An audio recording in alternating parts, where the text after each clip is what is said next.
पेक्षा हे सर खूप महत्त्वाचं आहे. कारण याचा कसा विक्री सर आपल्या विधानमध्ये साहेबांकडे बोलतो.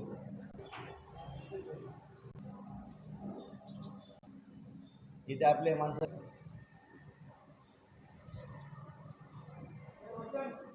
ठीक आहे.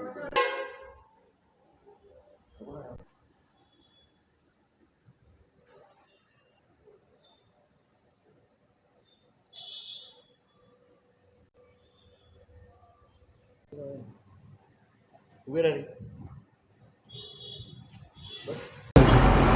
ही आजची कारवाई केली आहे ते आमचे राज्याचे आयुक्त विजय सूर्यवंशी साहेब, डायरेक्टर प्रसाद सुर्वे साहेब, विभागीय उपायुक्त प्रदीप पवार आणि आमचे जिल्ह्याचे अधीक्षक प्रवीण तांबे साहेब यांच्या आदेशान्वये केलेली आहे. सदरची कारवाई आम्हाला करताना इन्फॉर्मेशन मिळाली होती की नेवाळी फाट्यावरती एक गाडी विदेशी मद्याची वाहतूक करणार आहे.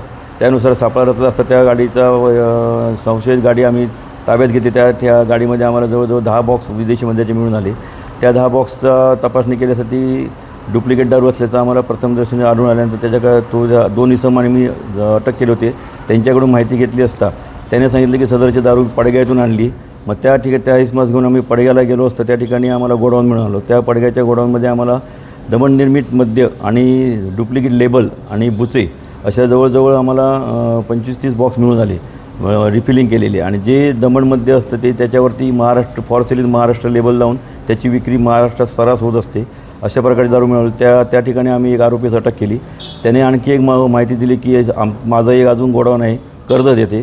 त्या ठिकाणी आम्ही रातोरात गेलो असतो. त्या ठिकाणी आम्हाला एक 50-60 बॉक्स मिळून आले. त्या ठिकाणी गोव्याची जी दारू आहे ती गोव्याची दारू चीप दारू असते व्हिस्की, त्या दारूचा वापर आपल्या महाराष्ट्रात विक्री करत असलेल्या 180 मिलीच्या बाटल्यामध्ये भरणा करून त्याच्यावरती कॅपिंग करून विक्रीच्या उद्देशाने आम्हाला ते जवळजवळ 50 बॉक्स मिळून आले.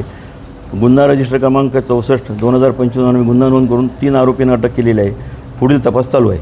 नेमकं तर ह्याच्यामध्ये जे आरोपी पकडलेले आहेत त्यांच्याकडून माहिती आम्ही प्राप्त करून घेणार आहे की बाबा ही जी तयार केलेली दारू आहे मिश्रित बनावट ती ते कोणाकोणाला विक्री करणार आहेत, त्यांनी कोणाकोणाकडून त्यांनी आणलेली आहे ह्याचा तपास करणं बाकी आहे.